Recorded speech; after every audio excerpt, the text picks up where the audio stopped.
So I started in aesthetics when it was only two companies, essentially, when it was Medicis and Allergan. So in 2000, around 2005, so seeing the industry change and grow has been really interesting. You know, I think I think everyone's starting to understand the consumer a lot better. So I think aesthetics has always been great with physicians and helping your practices and whatnot, but I think they're starting to understand that they have to add the consumer into that. And help you guys grow, but also help the consumer understand the industry and what the products really do.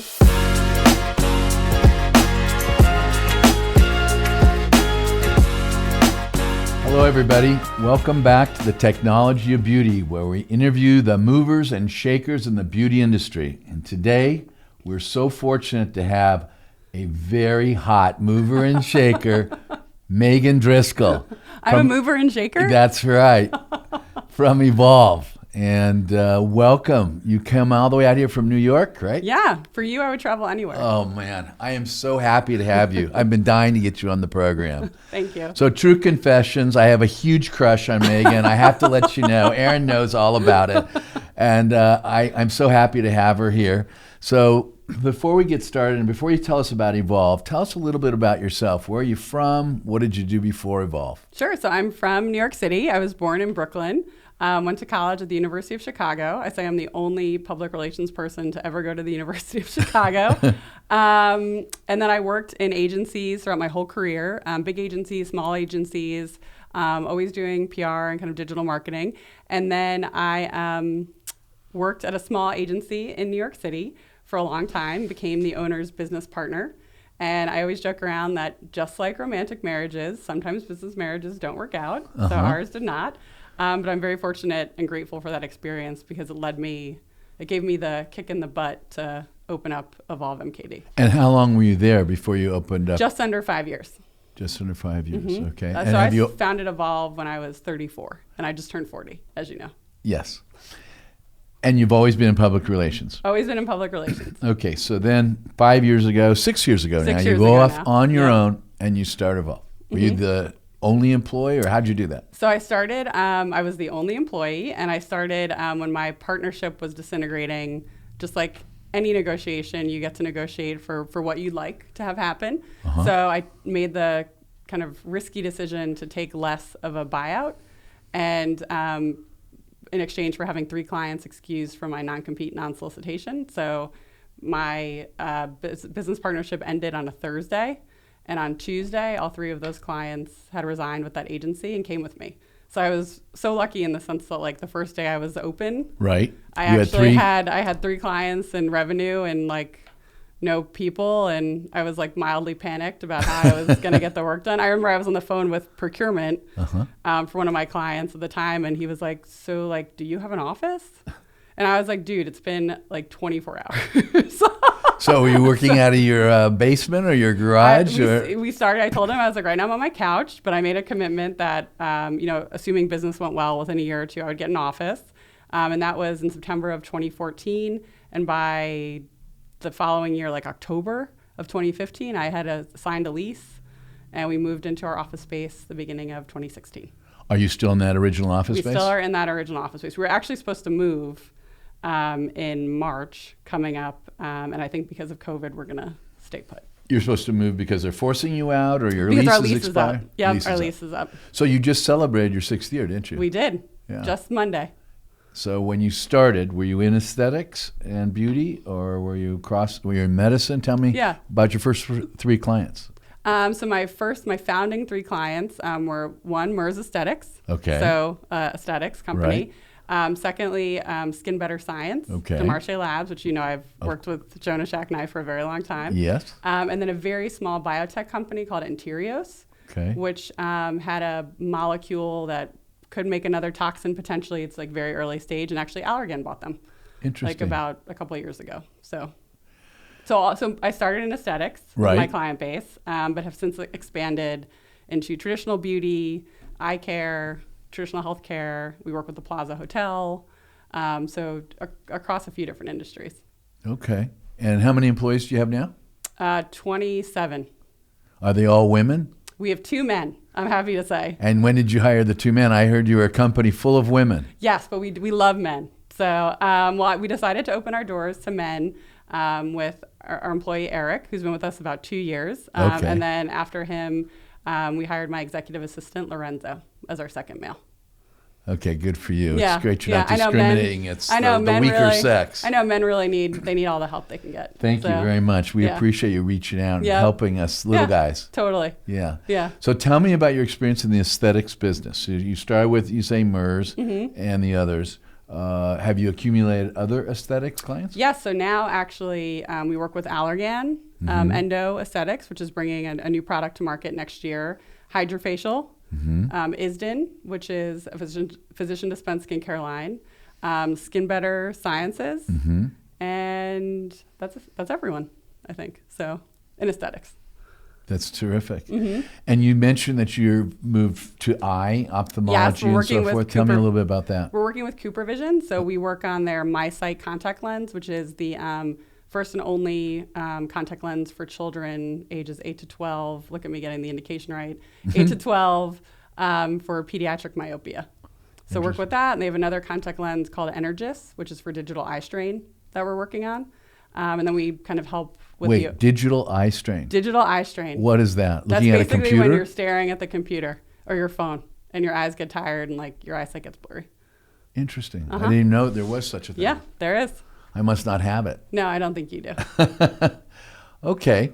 So tell me a little about aesthetics. You've been in the business. You represent all these people. You've seen changes over the last, well, you've been doing it yourself. You're the CEO and you're founder for 6 years. But before that, you worked with Merz, obviously. Yep, I did. And others. And you've seen a lot of changes. I have. And I know you're not that old, but you still have been in this aesthetics business for a long time. And as you know, this is the technology of beauty. And many of our watchers are doctors, surgeons, healthcare providers, and so forth in the surgical and non-surgical arena.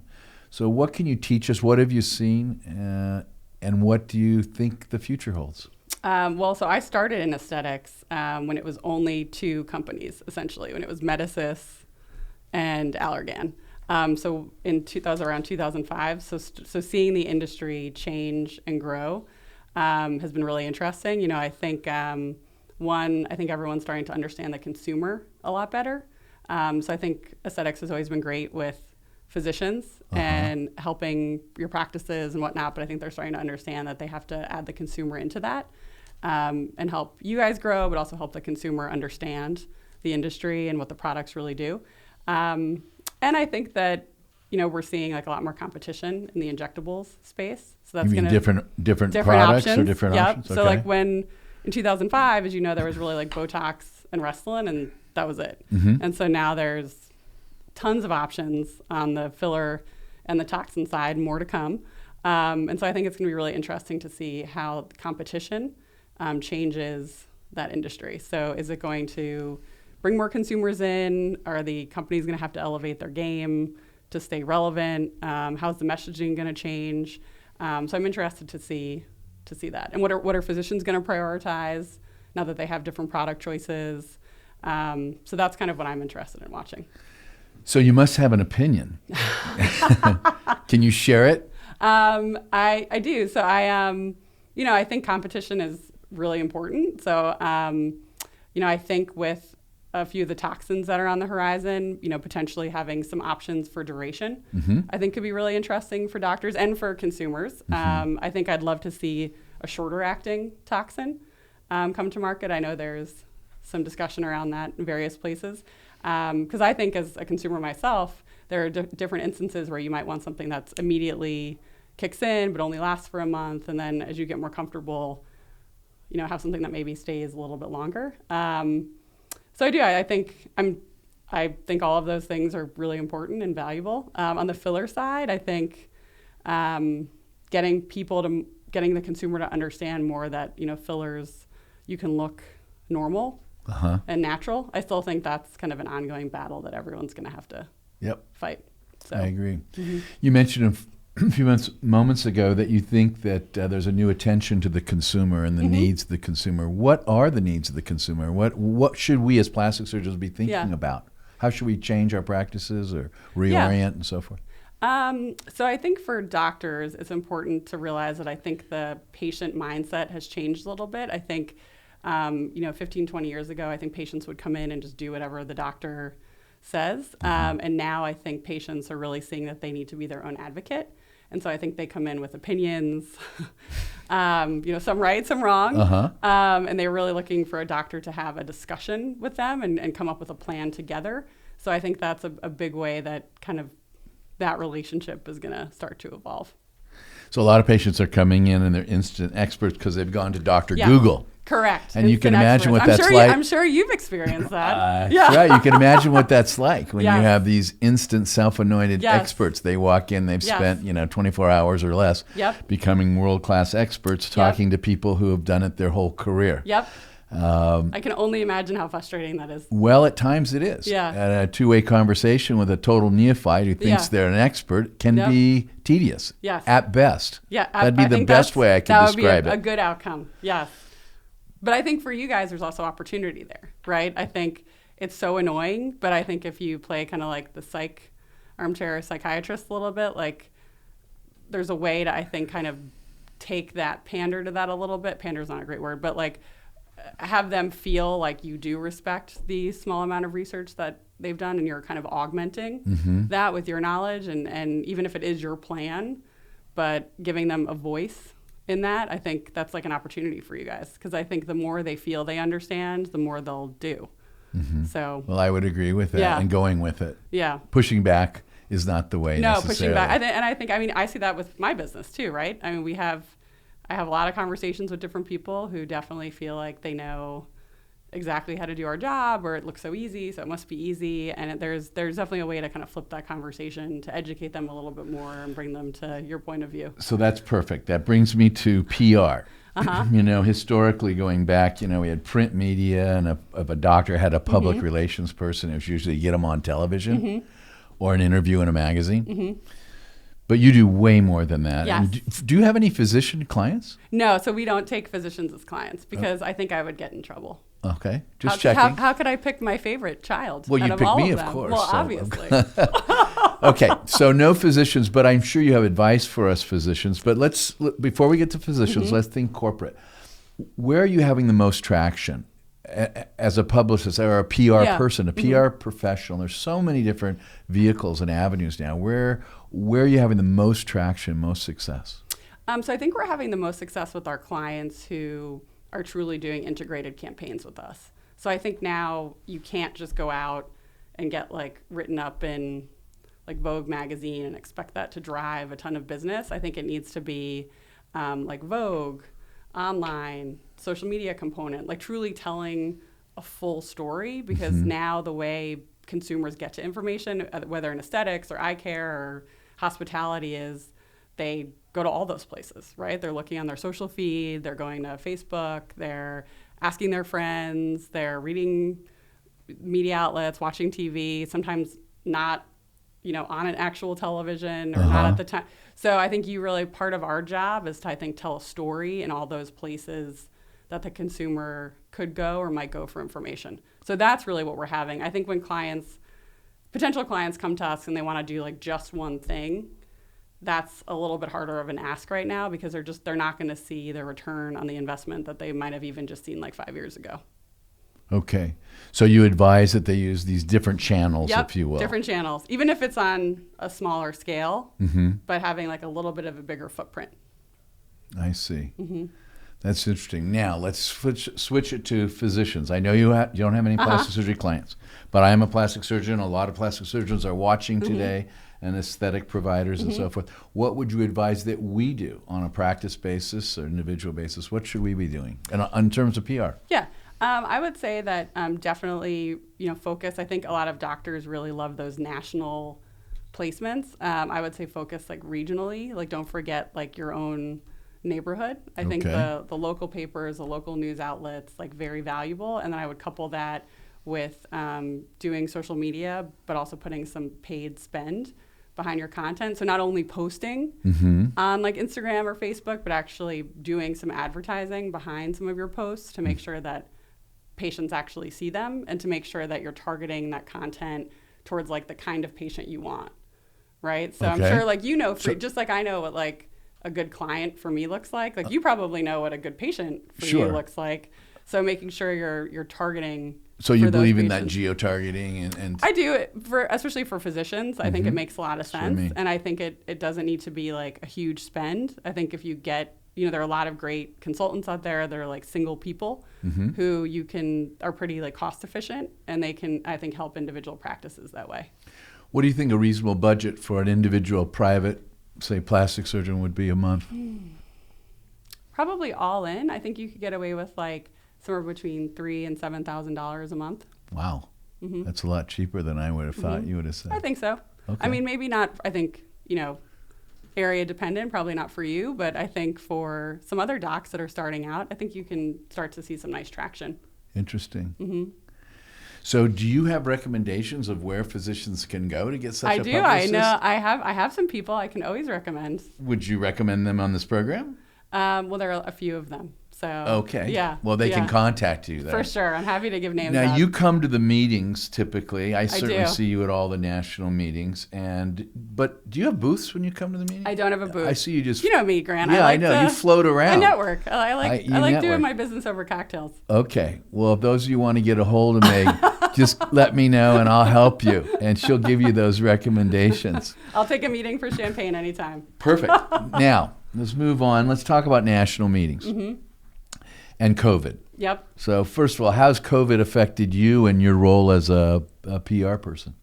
So it's been really challenging. One, as a PR person, obviously COVID is dominating the news. Yes. So it's very hard to get people to focus on much else. That's been a challenge.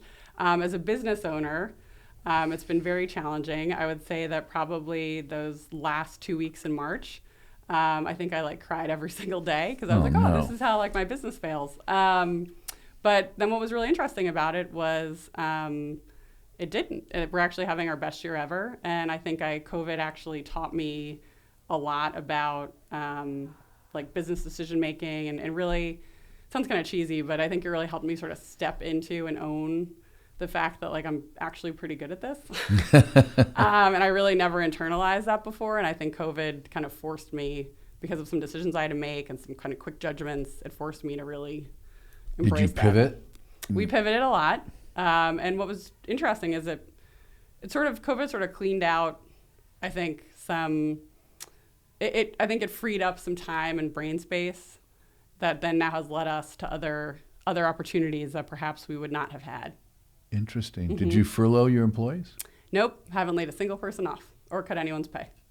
That's fantastic. That was very important to me. Congratulations. Thank you. That is quite a feat. Thank you.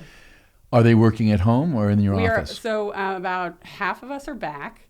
I did a survey and I kind of asked people what they were comfortable with when New York started to open up again. So we reopened July 8th. And those of us who opted in to come back, the schedule is you can go in anytime you want, Tuesday, Wednesday, Thursday. And it's been really casual. We really haven't had more than 5 or 6 people in the office at a time. All the desks are socially distant now. We all wear masks. So we're in a good groove. I mean, we'll see what happens. I'd love to have everyone back next year because I personally, I guess maybe I'm old school, but I personally think in-person time is really important, especially in my business. I think the brainstorming, the meeting in person, I think you need that to actually see people. And for junior people, I think it's very hard to grow when you don't have people to learn from and model their behavior in person. That's very hard to do over a Zoom call. I would agree. Yeah, the competitive, the juices and the camaraderie and all the... Yeah, you just don't get that. No, you don't get it as much. But a number of companies have successfully switched and pivoted to Zoom. They have, but I have 2 theories on that. I think it works. It's working well because I think we were all in person together and we went into this having had that team working together in person. Right. So even with my team, I'm seeing the longer we're virtual, they're definitely the communication is less efficient. You're not so that's one thing. And 2, I think all these companies that are saying they're going to do all virtual, it's a initial step towards moving their headquarters out of a high tax state. Personally. Interesting. So you think it's a tax strategy? I think it is. Okay. But we'll see. We will not be an all virtual company. We will come back. I got it. And surgery will certainly never be an all virtual. Let's go to the meetings, the national meetings. As you mentioned, you float around. You're always at all the meetings. You're a mover and a shaker and a networker, and I see you at all of them because I like to go to them too because I'm a social creature and I love the meetings. But I think we're kind of meetinged out. We have a lot of meetings, almost one a week in this business. It's hard to believe. But tell me what you think's going to happen. What's going to happen post-COVID in the meeting business? Yeah, I think there's like too many meetings. I've always thought that. I don't think the industry needs like a meeting every single weekend, especially if there's not really new information coming out or new data. So my guess is that there'll be like less meetings. COVID will kind of, help us to refocus on the most impactful meetings like ASAPs, ASDS, AAD, I think VCS is a great example. And I think some of these other meetings will probably fall off. Because like I was telling you earlier, I do think the meetings are important for that in-person, like how do you network or get to know someone that you've never met before, like virtually? It's very hard. So I think we'll kind of net out that they'll come back, but I think there'll be less meetings. Yeah, how could I ever have my Friday dinner before the Aesthetics I know. Society? We've been doing that for 20 years. I know. Yeah. This is the first year I think I missed it in like a decade. Absolutely. Yeah. There's no doubt about it. Yeah. And you said ASAPs. I can't stand it when people say ASAP. So I have to go. Really? Okay. Yeah, because it sounds like as soon as possible. So as president, I moved to call it what it's called, the Aesthetic Society. Okay. And just because I hate that as soon as possible. Okay. But don't worry. Okay. I'll give you a hall pass. Thank but you. Try your best to call it I the will. Aesthetic Society as you go forward, okay? Okay, I will. I don't care if you call ASPS, ASPFs. That doesn't bother me at all. But the Aesthetic Society, the Aesthetic and this is our, our mascot right here. I'll correct all my clients too. No, you don't have to. It is one thing that. No, I get it. Yeah. Yeah. Good. Well, what else? Tell me, what are your predictions in the future?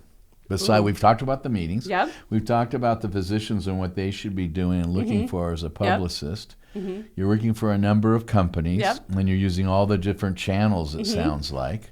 Yeah, I think for the next year or so, I think self-care is going to be a huge topic that's on consumers' minds. Self-care? You're talking about topicals and things that people do for themselves? Yeah, for themselves, own anything. Walls? Yep, self-care, I think, but self-care broadly, I think, making sure they're keeping up with their physician treatments, making sure they're like going to the doctor, but also like doing things at home. I think that's going to be a big deal, not just because of COVID. I just think COVID has like refocused everyone on like how can they be their healthiest, like best looking self. I mean, I'm sure you've read this, like aesthetics is having a boom right now because I think we are. Everyone stared at themselves. Both surgical and non-surgical. Everyone stared at themselves on a TV screen for like a million weeks. And so I think that's going to continue, and it's going to also parlay into other areas like sleep, right? So how are they not only looking better, but how do they make sure they like feel good too? Right.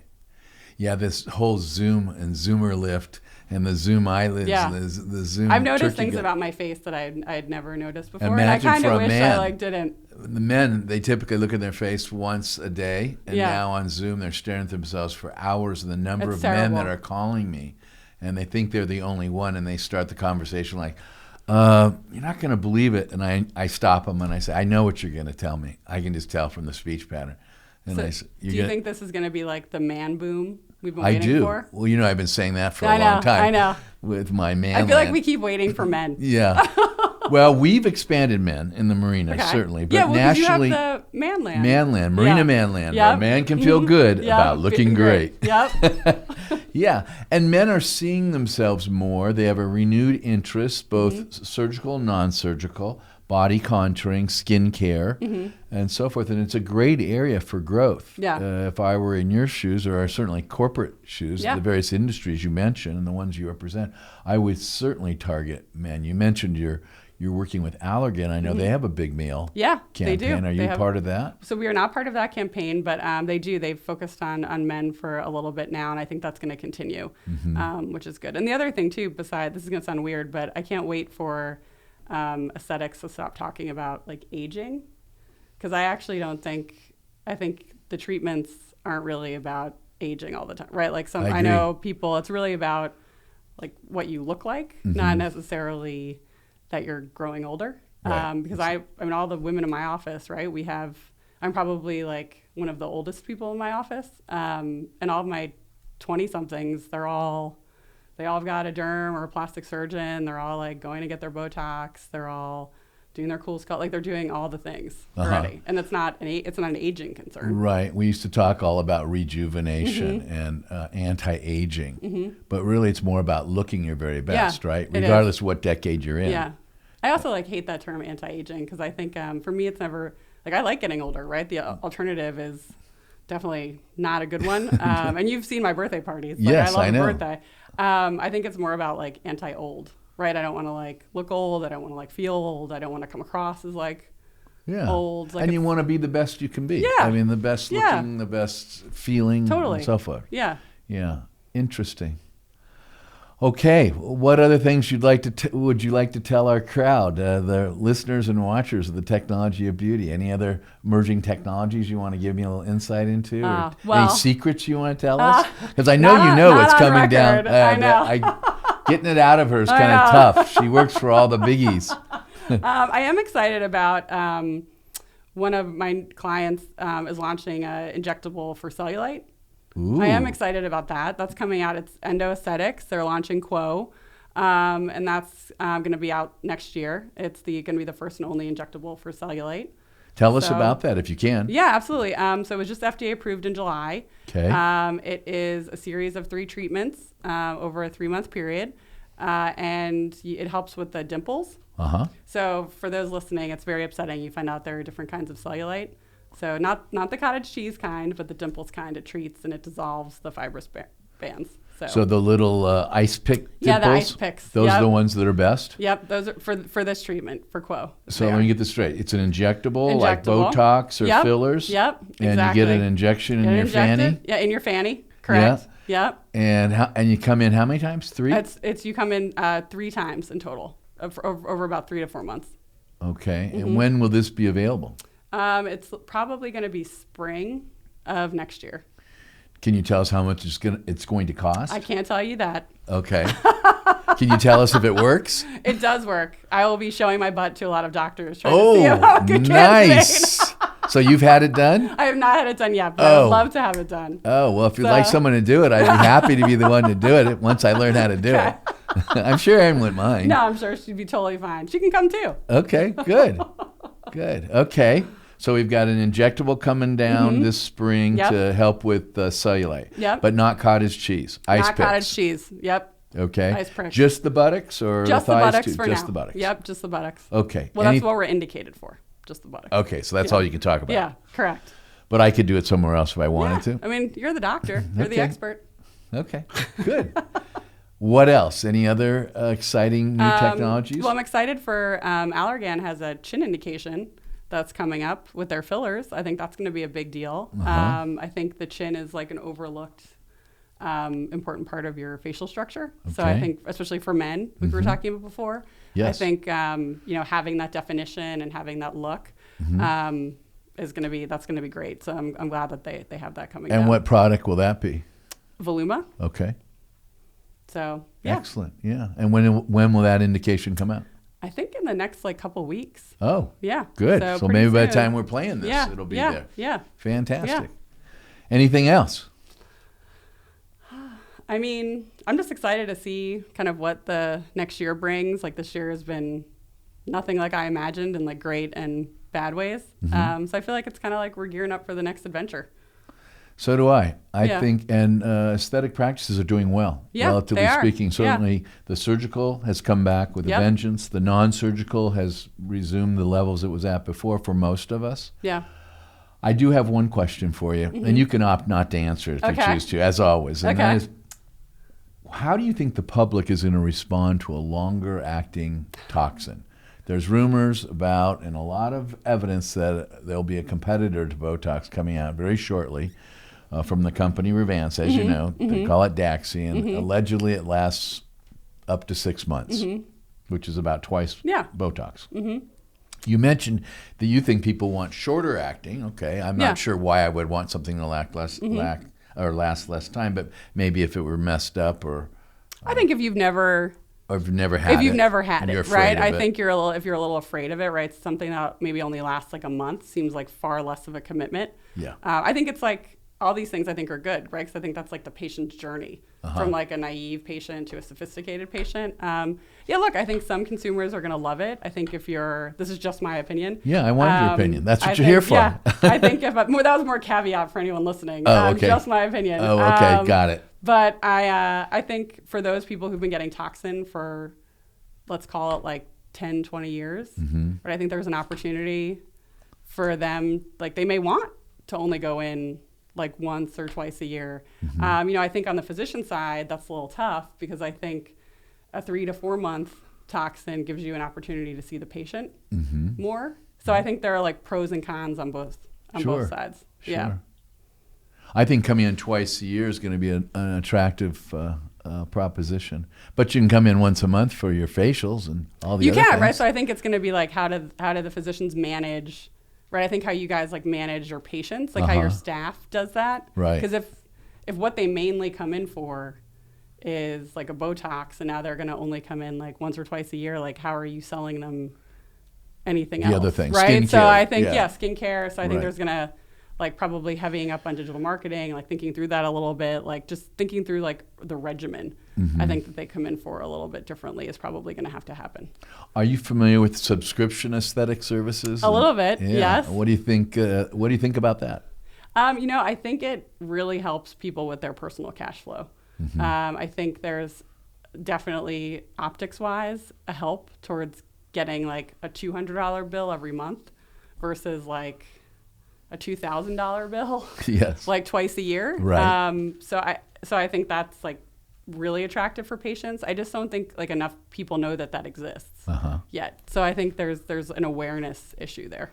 Well, that's certainly something we'll explore on this program. But these, as you know, HintMD has this subscription approach, and we've been using it in our practice. And one advantage is certainly the one you point out, and that is budgeting. It's a lot easier to swallow, say, $200, to use your example, a month. But the other advantage is people are consistently therapeutic. Yeah, compliance. Because they're coming in more frequently, and instead of being therapeutic, non-therapeutic, therapeutic, non-therapeutic, be it wrinkles or contours. But also, you guys can probably do your best work that way. That's right. Right? Yeah. That's right. We don't have to overshoot. Sure. Yep. And people are be more like, I'm going to see this person consistently- for like 8 months. Yeah. Absolutely.